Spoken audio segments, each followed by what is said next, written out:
எங்கிட்டு தேடி பார்த்தாலும் அந்த பயலையும் காணா, அந்த பொண்ணையும் காணா. எங்கிட்டு தான் போய் தொலைஞ்சாங்கன்னே தெரியல. எப்படி சுத்து வட்டத்துக்குள்ளதான் இருப்பாங்க அப்படின்னு பார்த்தாலும் எங்கேயும் கிடைக்க மாட்டேங்கிறாங்களே. அங்க ஒரு இளநி வெற்றவர் இருக்காருல்ல, அவர்கிட்ட கேட்டு பாருங்க. சரி, நான் தான் போய் பாக்குறேன். ஷோ, கல்யாண நேரத்துல இந்த உமா எதுக்குதான் இப்படி பண்ணான்னு தெரியல. பாவம் பெரியம்மா. என்னதான் பிள்ளைங்களுக்கு காதல் முக்கியமா இருந்தாலும் அதை விட பெத்தவங்க முக்கியம் இல்லையா? ச்சே, இப்படி அவங்கள கஷ்டப்படுத்திட்டு போகணும். நானும் தான் காதலிச்சு கல்யாணம் பண்ணேன். இன்னத்துக்கும் அம்மாவை கஷ்டப்படுத்திட விடக்கூடாதுன்னு சொல்லிட்டு எங்கேயும் அவமானப்பட விடக்கூடாதுன்னு நாங்கள் வீட்டில் பேசி எல்லாம் பண்ணி கல்யாணம் பண்ணோம். ஆனால் இந்த பிள்ளைங்க ஒரு வார்த்தை சொல்லியிருந்தா நம்ம என்ன பண்ணியா வைக்க மாட்டோம்? அவங்க இஷ்டத்துக்கு முடிவெடுத்து நம்மளை எந்த நிலைமைக்கு ஆளாக்கி இருக்காங்க பாரு. அங்கேயும் இல்ல. இந்த பஸ்ல போறது அந்த பையன் மாதிரி இருக்கு. பஸ் எடுத்துங்க, பஸ் எடுத்துங்க. என்ன பண்ணிட்டு இருக்காரு இவரு? டிரைவர், பஸ் நிறுத்தியா? கீழே இறங்கி வாடா, கீழே இறங்கி வாடா. நீ நானா? என்னடா நானா நீயானே? வாடா முதல்ல கீழே. ராஸ்கல் இங்கதான் இருக்கான அவன். இலை குடிய கெடுத்தவனே, நீ எல்லாம் நல்லா இருப்பியாடா? நீங்க என்ன பேசிட்டு இருக்கீங்க? நான் என்ன பண்ணேன்? மாப்பிள, நான் இங்க பாத்துக்கிறேன். நீங்க உள்ள போய் அந்த பிள்ளை வண்டியில இருக்கான்னு பாருங்க. சரிங்க மச்சான். உமா, உமா, என்ன நடக்குது இங்க? உமா, உமா, எங்க இருந்தாலும் வந்துரும். உமா, உமா, எங்க பஸ்ல ஆளையே காணோம். உமா மச்சான், இங்க இல்ல மச்சான். ஒரிக்கு ராஸ்கல், எங்கடா எங்க புள்ள? என் வீட்டு புள்ள எங்க? ஐயோ, நீங்க என்ன சொல்றீங்கன்னு முதல்ல புரியல. உங்க உமா எங்க? இங்க பாரு, கல்யாண நேரத்துல மணமேடையில பொண்ணா காணணும்னு சொல்லி எல்லாம் வைத்தறிச்சல் புடிச்சு கிடக்குறோம். மொத்த டீட்டெயில் தெரிஞ்சுக்கிட்டு தான் வந்திருக்கோம். எங்க புள்ள எங்கடா? எங்க புள்ள எங்க? ஐயோ, சத்தியமா சொல்றேன், உமா கிளம்ப போனதுக்கு எனக்கு எந்த சம்பந்தமும் இல்லைங்க. இங்க பாரு, கோகில எல்லாம் சொல்லிட்டா. நேத்தே 2 பேரும் பிளான் பண்ணி ஓடலான் இருந்திருக்கீங்க. அப்புறம் மனசு மாதிரி அவன் வந்திருக்கா. இப்ப நீங்களே எல்லாம் முடிவு பண்ணி இப்ப கிளம்பலான்னு முடிவு பண்ணிட்டு ஆளாளுக்கு ஒரு பக்கம் நடிச்சிட்டு தெரியுறீங்களா? தொலைச்சு கட்டி போடுவேன். நீ மணமேடையில தானடா இருந்த? மணமேடையில தானே இருந்த. தாலி கட்டுற நேரத்துல நீ எதுக்கடா இங்க வந்த? நீ எதுக்கடா இங்க வந்த? ஐயோ, இங்க பாருங்க, நான் தப்பால எதுவும் வரலங்க. நான் உங்க தங்கச்சியை விரும்பினது உண்மைதான், இல்லைன்னு சொல்லல. ஆனா விரும்பின ஒரு பொண்ணை இன்னொருத்தர் தாலி கட்டும்போது பக்கத்துல இருந்து பாக்குறதுக்கு எந்த காதலனாலதான் முடியும். அதனாலதாங்க அந்த கொடுமையை பார்க்க முடியலன்னு சொல்லிட்டு நான் பாதியிலே வந்துட்டேன். மத்தபடி வேற எந்த காரணமும் இல்லைங்க. மாப்பிள்ள, இவனுக்கெல்லாம் இங்க வச்சு சொன்னா புரியாது. அங்க கூட்டிட்டு போய் எல்லாரும் சேர்ந்து உரிச்சாதான் சரிப்பட்டு வரும். வண்டியில ஏத்துங்க மாப்பிள்ள. ஏறடா வண்டிய, ஏறடா. ஐயோ, நான் ஏறுறேன், கத்தாதீங்க. பொறுக்கி ராஸ்கல்களா, பிள்ளைங்களை உங்ககிட்ட பேசுங்க பழகுங்கன்னு விட்டா ஏதோ நட்பா இருப்பீங்கன்னு பார்த்தா எவ்வளவு பெரிய தப்பா இருக்கீங்க நீங்களாம். வா வா, புள்ளைய ஒளிச்சு வச்சுக்கிட்டா நீ பண்ற. இங்க அடிக்கிற அடியில எங்க இருந்தாலும் எங்க வீட்டு புள்ள வந்தா ஆகணும். பொம்பளை பிள்ளைங்களை பெத்தவங்க நாங்க என்ன சொம்பைகளா? காத்திருக்கும் சீதைக்கெல்லாம் ராமன் கிடைப்பதில்லை, ராவனுக்கு சீதை என்று பிரம்மன் எழுதவில்லை. புதிய பாதை போட்டு கொள்ள எவரும் மறுப்பதில்லை, வழிகள் கேட்கும் பழமை தன்னை யாரும் பொறுப்பதில்லை. எங்களுக்கு என்ன சொல்றது ஏது சொல்றதுன்னு சத்தியமா ஒன்றும் புரியல. எல்லாருமே பித்து பிடிச்சு போய் இருக்கோம். எப்படியெல்லாம் கல்யாணம் பண்ணி எப்படியெல்லாம் நிக்க வைக்கணும்னு அம்பிட்டு ஆசைப்பட்டு வந்தோம். கடைசியில என்னென்னமோ நடந்து சின்ன தங்கச்சிக்கு கல்யாணம் நடக்கணும் வந்து கடைசியில எங்க பெரிய தங்கச்சிக்கு ஒரு வாழ்க்கையே கிடைச்சிருக்குன்னு சொல்லணும். நானும் சின்ன வயசுல புருஷனை இழந்துட்டு இந்த பிள்ளைங்களை வளர்க்க அம்பட்டு கஷ்டப்பட்டேன்ப்பா. அப்பெல்லாம் யாரும் என் பிள்ளைங்களுக்காகவோ இல்லை எனக்காகவோ வாழ்க்கை கொடுக்க தயாரா இல்லை. ஆனா என் பிள்ளைக்கு நீங்க வாழ்க்கை கொடுத்துருக்கீங்க. எவ்வளவு பெரிய விஷயம்னு எங்களால சொல்லி மாளாது. இதுக்கு நாங்க எப்படி நன்றி சொல்றதுன்னு கூட தெரியல. இதுவே வேற ஒருத்தங்கள இருந்தா பொண்ணு ஓடி போயிருந்த நேரத்துல வாய்க்கு வந்தபடியெல்லாம் பேசுவாங்க. ஏன்னா நாங்களாம் அனுபவிச்சவங்க. நாக்கு பொடிங்கிக்கிற மாதிரி அவ்வளோ கேவலப்படுத்தி மணமேடையை விட்டு அந்த மண்டபத்தை விட்டு நாங்க வந்தோம். ஆனா அப்படியெல்லாம் கஷ்டப்பட்ட எங்களுக்கு நீங்க கொடுத்துருக்கிறது வாழ்க்கை வரோம். என் பொண்ணை கட்டிக்கிறேன்னு சொல்லி என் பேரனுக்கு ஒரு அப்பாவா இருக்கேன்னு சொல்லி இந்த மாதிரி பெரிய மனசு யாருக்குமே வராது.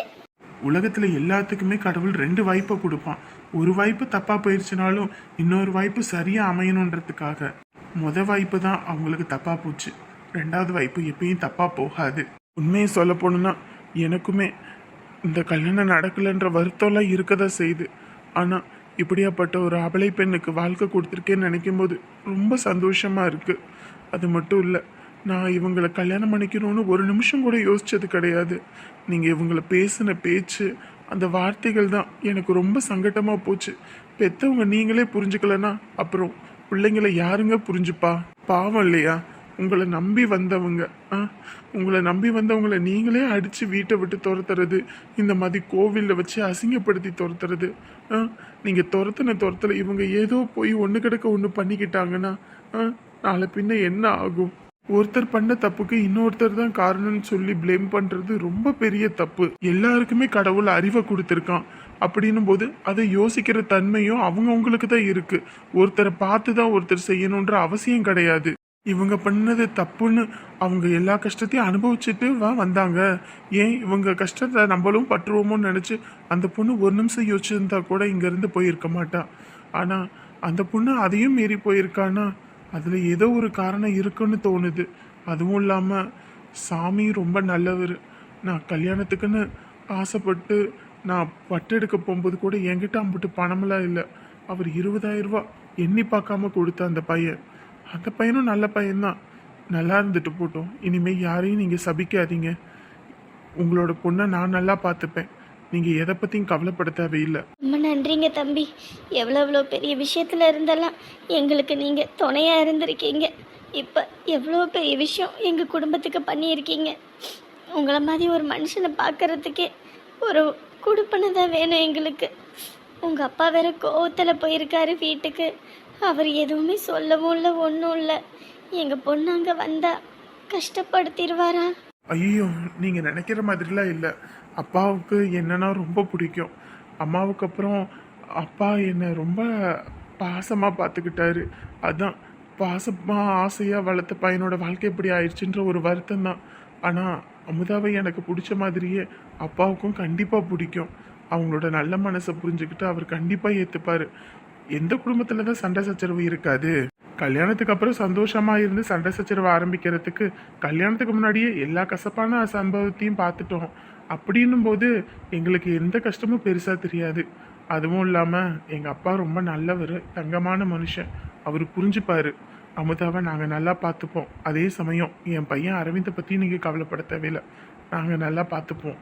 ரொம்ப நன்றிப்பா, ரொம்ப நன்றி, ரொம்ப ரொம்ப நன்றி. நீங்க என்னோட வயசுல சின்னவர்.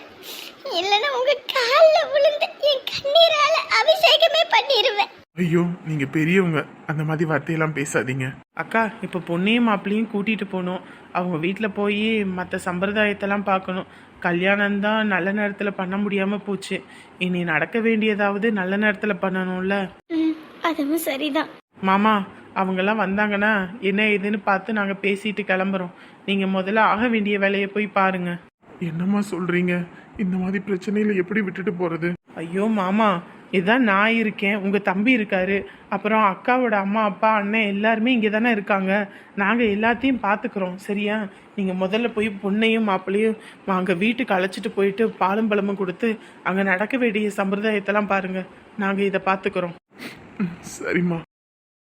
கல்யாணத்துக்கு போக வேண்டிய நேரத்தில் உங்க 2 பேத்துக்கு நான் வேலை பார்க்கறதுலயே எனக்கு நேரம் சரியா போச்சு. ஒருத்தன் கழியுதுன்றான், இவனுக்கு நான் பாத்ரூமை கழுவுவேனா இல்லை உனக்கு நான் புழுக்க வேலை பார்ப்பேனானே தெரியல. கல்யாணத்துக்கு முன்னையே போகணும், நான் தான் தங்கச்சி அப்படி இப்படின்னு சொல்ல நல்ல இழுத்து பத்தி தூங்கிட்டு அலாரத்தி ஆஃப் பண்ணி விட்டு நானும் தூங்கிட்டேன். உன்னையெல்லாம் நீ மனுஷனையா? அடடே, அண்ணன் வந்துட்டாரு. அண்ணே, கல்யாண நேரத்துல இங்கே நின்றுகிட்டு இருக்கீங்க. என்னண்ணே, ஏதோ மரணம் எதுவும் வச்சுட்டு வந்துட்டீங்களா? சொல்லி போன் அடிச்சிருந்தீங்கன்னா நாங்களாவது எடுத்துட்டு வந்திருப்போம்ல. அதெல்லாம் ஒன்றும் இல்லைம்மா. ஒன்றும் இல்லைன்னு சொல்லும் போதே ஏதோ இருக்கிற மாதிரியே இருக்கு. என்ன என்னண்ணே, கல்யாணம் ஆயிடுச்சா என்ன? இந்த மனுஷன் காலையில போன ஆஃப் பண்ணி வச்சுட்டது, அதனால அலாரம் அடிச்சதே தெரியல. நானும் நல்லா தூங்கிட்டேன். ராத்திரி வேற அங்க கோவில்ல வேலையெல்லாம் முடிச்சுட்டு வரதுக்கு 4 மணி ஆயிடுச்சா. சரி, கொஞ்ச நேரம் இந்த குளிச்சு விட்டு எல்லாம் கிளம்பி வருவோன்னு பார்த்தேன். அப்படியே அசந்து தூங்கிட்டேனே. இவன் வேற வயிற்றாலையா போய்கிட்டு இருக்குதுன்னு இவனுக்கு நான் எல்லாம் சேவகம் பார்த்து எழுப்பி எல்லாத்தையும் கூட்டி வரதுக்குள்ள போதும் ஆயிடுச்சு. அதான் வர முடியல. கல்யாணம் ஆயிடுச்சா? தாலி கட்டு முடிஞ்சிருச்சா? எல்லாம் முடிஞ்சிருச்சு. எல்லாம் முடிஞ்சிருச்சா? ஐயோ, நான் அண்ணனோட கல்யாணத்துக்கு அவ்வளோ ஆசையா இருந்தேன். சே, இப்படி ஆகி போச்சே. நான் வந்து பார்க்கவே முடியல. இதா வருவாங்கல்ல, அப்ப பாருங்க. என்னடி வருவாங்க பாருங்கன்ட்டு போறாரு. அதுவும் இல்லாம கல்யாணம் வேற நடந்ததுல அப்படியே உடம்புலாம் டயர்டா இருக்கும் இல்லையா, தூக்கமும் இல்ல. அதான் உடம்பு டயர்டா இருக்குன்னு வந்து படுத்துடலான்னு போய் வந்திருப்பாரு போல இருக்கு. அது சரி, போயிட்டு சுண்ணாம்பும் வெத்தலையும் போய் வாங்கிட்டு வா. சுண்ணாம்பு வெத்தலையா? ஏண்டி கல்யாணத்துல போய் இன்னும் கலந்துக்கவே இல்ல, அங்கிட்டு சாப்பாடு சாப்பிடல, அதுக்குள்ள உனக்கு வெத்தலை பாக்கு போடணுமா?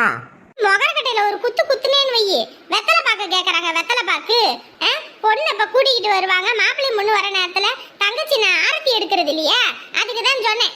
போய் வாங்கிட்டு வா. சரி, காசு கொடு. அதானே 10 ரூபா பாக்கெட்ல வச்சுக்காத. ஆமா ஆமா, இவ அப்படியே கட்டு கட்டா இந்த பாக்கெட்ல ஒரு 2 லட்சம், இந்த பாக்கெட்ல 2 லட்சம் அப்படின்னு சொல்லி கொடுத்து வச்சிருக்கா. நினைச்சு நீ எடுத்து நீட்டுறதுக்கு. வேலைக்கு போனா அந்த காசு இருக்கும்ல, வேலை வெட்டிக்கு போறதுனால பயம். அப்புறம் நான் என்ன பண்ண முடியும்? சரி, காசை கூட்டி போய் வாங்கிட்டு வரேன். வா தாரேன். என்னது கல்யாணம் ஆயிருச்சா? ஆமாடா தம்பி, நீ ஒண்ணு நினைச்ச, நான் ஒண்ணு நினைச்சேன். நம்ம நினைச்ச மாதிரியே எல்லாம் நடக்கும்னு நானும் எரிய தீயில எண்ணெய ஊத்துனா, அவன் மொத்த தீயிலையும் தாலியே கட்டிட்டான். போ. உண்மையை சொல்றியா பொய்ய சொல்றியா? போய் சொல்லி எனக்கு என்ன வருது? நான் தான் பாத்துட்டு வந்து சொல்றேன்ல, உன் பொண்டாட்டி கழுத்துல அவன் தாலியை கட்டிட்டான், தாலியை கட்டிட்டான், தாலியை கட்டிட்டான். அது எப்படி முடியும்? அது எப்படி முடியும்? எப்படி முடியும்னா, அன்னைக்கு தான் பஞ்சாயத்துல வச்சு எல்லாத்தையும் வெட்டி விட்டுட்டாங்கல்ல. இப்பதான் அவ கழுத்துல தாலி கூட இல்லையே, எல்லாத்தையும் தூக்கி வீசிட்டு போயிட்டால. அப்புறம் என்னத்த இருக்கு? கட்டுற புருஷன் குத்து கலாட்டா இருக்கும்போது அவளுக்கு கல்யாணம் கேக்குதா? நீ குத்து கலாட்ட கடக்கிறதுனால தான் அவ இன்னொரு கல்யாணம் பண்ணிக்கிட்டு போயே சேர்ந்துட்டா. அந்த பிள்ளைய கடத்தினா அந்த குடும்பம் அவமானப்படும், உங்க அம்மா செத்த மாதிரி அவளும் செத்துருவா. அப்படி இப்படின்னு நீ ஒரு பிளான் போட்ட. நம்ம உன்னை நினைச்சா தெய்வம் ஒண்ணு நினைக்கின்ற கதையா? அவங்க செஞ்சு முடிச்சுட்டாங்க. அசைந்து திங்கிறது யானை, அசையாம திங்கிறது வீடு. நீ பிளான் போட்டு அந்த பிள்ளைய தூக்குன, அவங்க நின்ன இடத்துல கோல் அடிச்சிட்டு போயிட்டாங்க. அமுதாவை நான் சும்மாவே விட மாட்டேன், சும்மாவே விட மாட்டேன். அவளை நிம்மதியாவே நான் வாழ விட மாட்டேன். ஆனா போப்பா, நீ என்ன நிம்மதியா வாழ விடுறது? அந்த பையன் அவளை அப்படி பாத்துக்குவேன்னு சொல்லி என்கிட்ட சண்டைக்கு வந்துட்டான் தெரியுமா? இதுலயும் நான் உனக்கு துணைக்கு போனேன்னு தெரியாது. தெரியாத போதே என்ன அந்த கிளி கிழிக்கிறானுங்க. இன்னும் தெரிஞ்சதுன்னு வையி, அவ்வளவுதான். இதை உரிச்சு உப்பு கண்டமா இங்கேயே போட்டுருவாங்க. ஆத்தாடி, அவனுக்கு எம்பிட்டு கோவம் வருது தெரியுமா உன் பொண்டாட்டிய சொன்னா? அவனுக்கு வராங்கக்கா, வராங்க. அந்த உமாவை எங்க வச்சிருக்காங்க இதுன்னு கேட்காம விட்டுட்டோமே. ஐயோ, இப்ப அவ எங்க இருக்கிறா? வெள்ளம் திங்கிறது ஒருத்தன், விரல் சூப்புறது இன்னொருத்தன்ற கதைய ஒன்றும் தெரியாதவனை தூக்கிட்டு வந்திருக்காங்களே. இப்போ செஞ்சவன் அங்கிட்டு போயிட்டான், செய்யாதவனை வந்து இப்ப நீ செய்ய போறாங்களோ? தண்ணி தண்ணி, அம்மா அப்பா, தண்ணி தண்ணி. இந்த வீணா போனவளை கடத்தினா எப்படியாவது இந்த கல்யாணம் நிக்கியோ, அந்த குடும்பம் அசிங்கப்படும் நினைச்சேன். கடைசியில அந்த குடும்பம் காரியத்தையே சாதிச்சிருச்சுங்க. இப்ப இவளை கடத்தியும் ஒரு பிரயோஜனத்துக்கும் இல்ல. பேசாட்டு அந்த மாப்பிள்ளைய கடத்திருக்கலாம், அதை விட்டுட்டு இவளை கடத்தி நானே தப்பு பண்ணிட்டேன். யாத்திரா அட்டங்காம இப்ப என்ன பண்றது? இவளை நான் சும்மா விட மாட்டேன், சும்மாவே விட மாட்டேன். ஆத்திரத்தை இவ மேலேயே காட்டிட வேண்டிதான். அம்மா, ஐயோ.